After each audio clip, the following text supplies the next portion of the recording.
Ini dilus. Sini sini.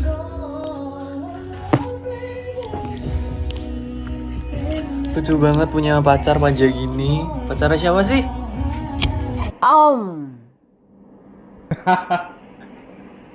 Itu siapa? Itu siapa tuh? Aduh, bingung aku sumpah. Kenapa ya gini ya? Pertama dari ini orang nih loh. Masa muka dengan ekspresi seperti ini mencoba menggoda para wanita di luar sana tuh. Terus sok peluk, terus sok cium, terus apa itu? Kenapa? Kenapa dia melakukan ini? Biar apa? Biar yang ngechat dipeluk ini merasa dipeluk dengan orang paling tampan di dunia. Kenapa gitu loh?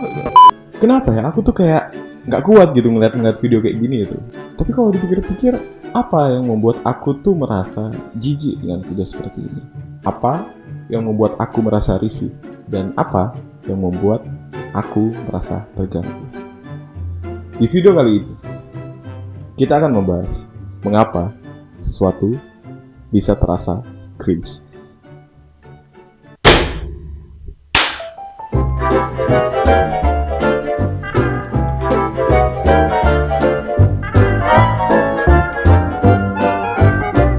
Sebelum masuk lebih dalam, kita cari tahu dulu apa arti kata cringe.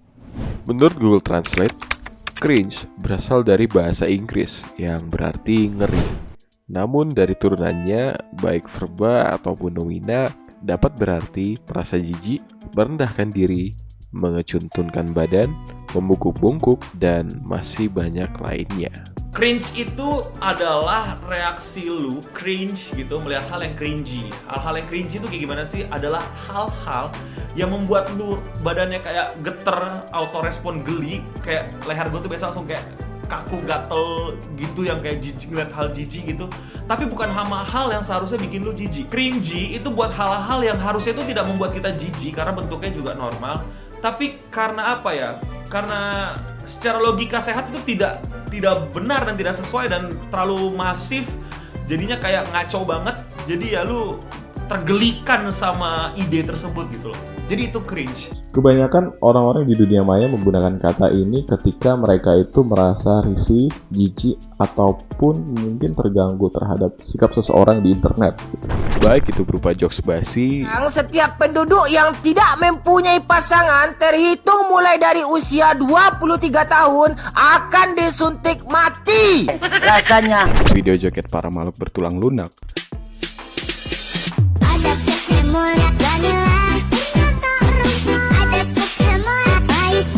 Ataupun terlalu pedenya seseorang dengan memamerkan berbagai ekspresi mereka. Nungguin ya.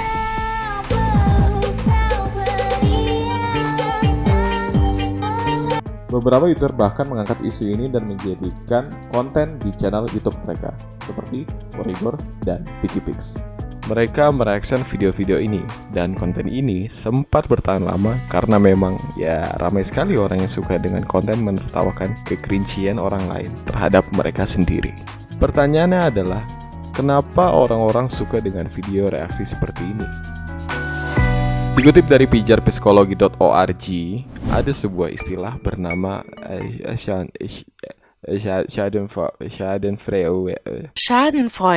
Schadenfreude.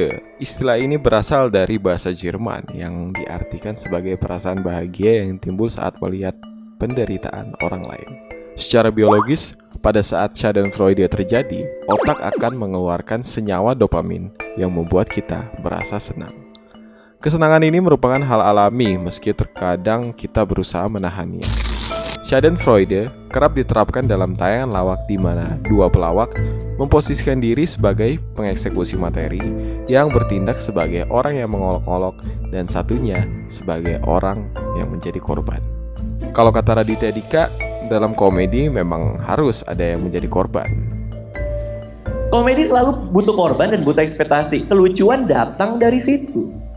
Dalam bentuk video reaksi seperti ini, Korigor dan PickyPix memposisikan diri mereka sebagai pengeksekusi dan korbannya adalah orang-orang yang melakukan hal cringy. Kita sebagai penonton hanya ikut tertawa, tidak merasa terlibat dalam hal apapun dalam video tersebut. Di internet, tentu video-video seperti tadi tidak cuma satu yang berselancar di dunia maya. Namun, ada banyak. Beberapa orang termasuk aku menganggap ini adalah hal cringy. Namun, kalau dipikir-pikir, kenapa kita menilai ini sebagai hal yang cringy?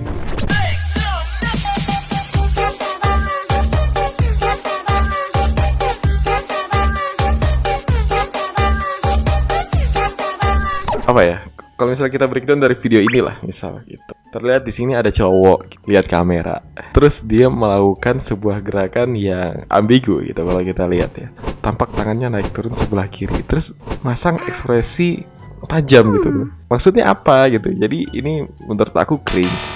Tapi ya meski begitu ya video-video sepertinya masih tayang dan masih ada saja yang membuat juga menonton di internet. Ini berarti video-video seperti itu punya pasar dan penonton tersendiri. Sehingga video-video ini tuh masih bertahan dan ya kreatornya masih dengan percaya diri mengupload dan membuat untuk mereka yang membutuhkan dan suka dengan video-video seperti ini. Ujung-ujungnya semua kembali ke selera. Bahkan tiap orang mungkin punya sudut pandang berbeda mengenai hal apa yang cringy dan tidak menurut mereka masing-masing. Jadi gimana? Apa yang membuat kamu merasa cringe terhadap sesuatu gitu? Apa video TikTok orang pacaran? Video bapak-bapak dengan jokes receh? Atau bahkan video ini?